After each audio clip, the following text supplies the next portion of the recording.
या पद्धतीने रेसिपी केली तर तुमचे सुद्धा अनारसे अगदी परफेक्ट आणि जाळीदार असे बनवून तयार होतील. चला तर मग व्हिडिओ स्किप न करता पूर्ण बघा. तुम्ही जरी अगदी नव्यानं शिकत असाल तरी सुद्धा हे अनारसे तुम्हाला परफेक्ट असे जमतील. इथे मी सर्वात आधी 3 वाट्या रेशनचे तांदूळ घेतलेले आहे. पाहू शकता तुम्ही इथे तुमच्या आवडीनुसार कोणतेही तांदूळ इथे तुम्ही वापरू शकता. फक्त इथे आपल्याला नवीन तांदूळ सोडून जुने तांदूळ कोणतेही तुम्ही इथे वापरू शकता. इथे मी 2 भांडे तांदूळ घेतलेले आहे. पाहू शकता तुम्ही, म्हणजे 2 वाट्या असे मी तांदूळ इथे घेतलेले आहे. तुम्ही घरातील कोणत्याही एका वाटीने किंवा भांड्याने हे तांदूळ मोजून घेऊ शकता. इथे आता आपल्याला साखरेच्या प्रमाणासाठी तांदूळ मोजूनच घ्यायचे आहे.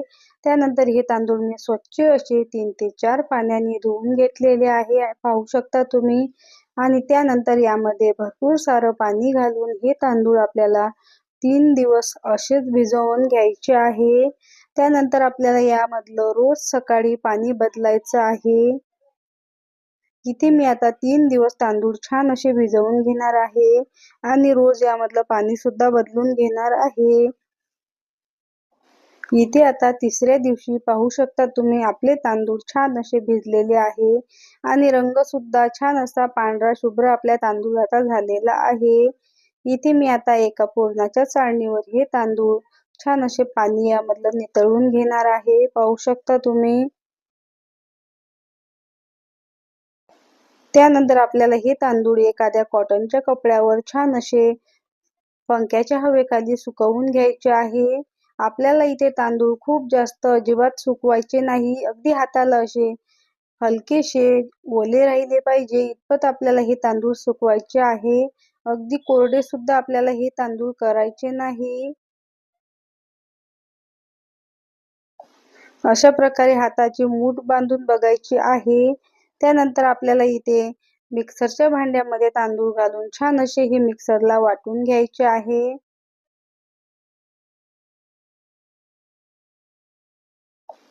पाहू शकता तुम्ही, इथे मी आता सर्व तांदूळ असे एकत्रच वाटून घेणार आहे. तुमच्या तांदूळामध्ये हलकसं जरी जाडसर राहिलेलं असेल तर आपल्याला हे तांदूळाचं पीठ चाळणीने छान असं गाळून घ्यायचं आहे. पुरणाच्या चाळणीने गाळून घेतलं तरी चालते. इथे आता आपल्याला साखरेचं प्रमाण असं घ्यायचं आहे, म्हणजेच एका वाटी तांदूळासाठी पाऊण वाटी आपल्याला इथे साखर घ्यायची आहे. चमचा 2 चमचे जास्त झाली तर चालेल, यापेक्षा जास्त साखर घेऊ नका. तुम्हाला इथे प्रमाण समजलं असेल म्हणजेच एका वाटीसाठी आपल्याला इथे पाऊण वाटी साखर घ्यायची आहे. यापेक्षा जास्त घेतली किंवा यापेक्षा तुम्ही कमी घेतली तर तुमचे अनारसे जे आहे ते तेलात टाकले की विरघळू शकतात. आपल्याला इथे दळून घेतलेली सर्व साखर या पिठामध्ये घालून घ्यायची आहे आणि हे पीठ छान असं मिक्स करून घ्यायचं आहे. इथे मी आता पीठ आणि साखर मस्त अशी एकजीव करून घेणार आहे. छान असं हाताने आपल्याला हे एकजीव करून घ्यायचं आहे. त्यानंतर याचे असे घट्टसर लाडू बांधून घ्यायचे आहे. यामध्ये आपल्याला पाण्याचा अजिबात एकही थेंब न वापरता अशा प्रकारे लाडू ओढून घ्यायचे आहे. मोठे छोटे तुम्ही लाडू हाताने ओढून घेऊ शकता. इथे माझे सर्व लाडू छान असे बांधून तयार झालेले आहे. त्यानंतर अशा प्रकारे एखादा स्वच्छ डबा घ्यायचा आहे आणि त्या डब्यामध्ये हे लाडू 3 दिवस आपल्याला असेच ठेवायचे आहे. कमीत कमी तुम्ही इथे 2 दिवस ठेवू शकता, पण 3 दिवसांनी आपले हे लाडू मस्त असे मुरतात आणि अनारसे सुद्धा छान असे येतात.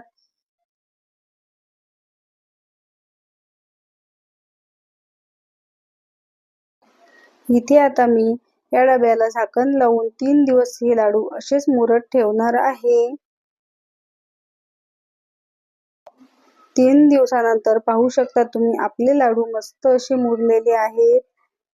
हवाबंद डब्यातच आपल्याला हे लाडू ठेवायचे आहे.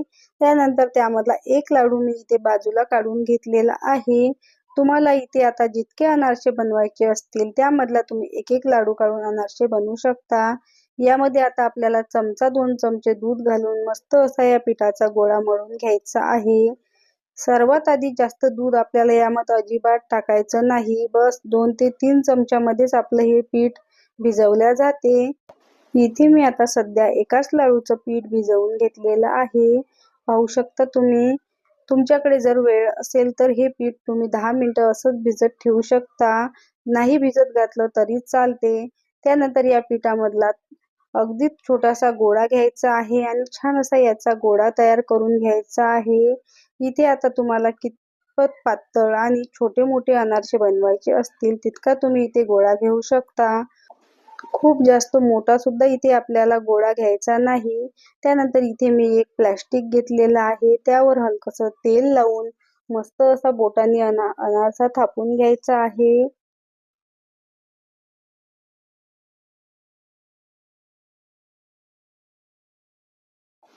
तुम्ही यावर खसखस टाकून सुद्धा अनारसा छान असा बोटाने थापून घेऊ शकता.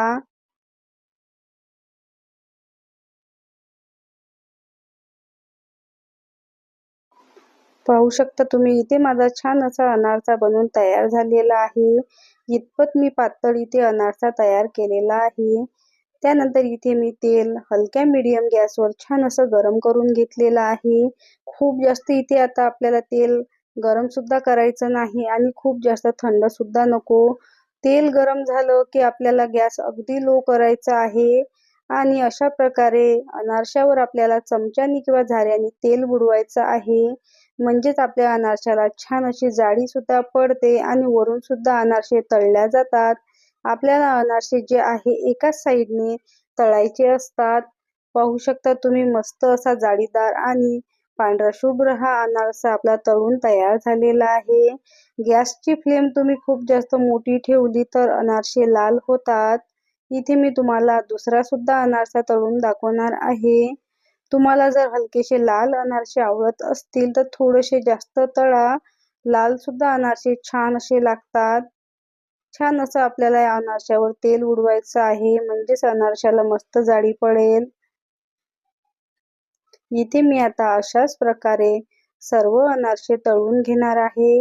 प्रत्येक अनारशाला आपल्या मस्त अशी जाडी पडते आहे आणि पांढरे शुभ्र आपले हे अनारसे बनवून तयार होत आहे.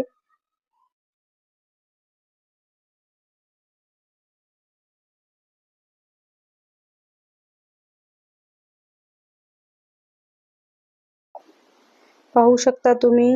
आपले इथे अनारसे मस्त असे बनवून तयार झालेले आहे. तुम्ही सुद्धा याच पद्धतीने अनारसे बनवून तयार केले तर तुमचे अनारसे कधीच फसणार नाही. जरी तुम्ही पहिल्यांदा जरी अनारसे करत असाल तरी तुम्हाला माझी ही अनारशांची रेसिपी कशी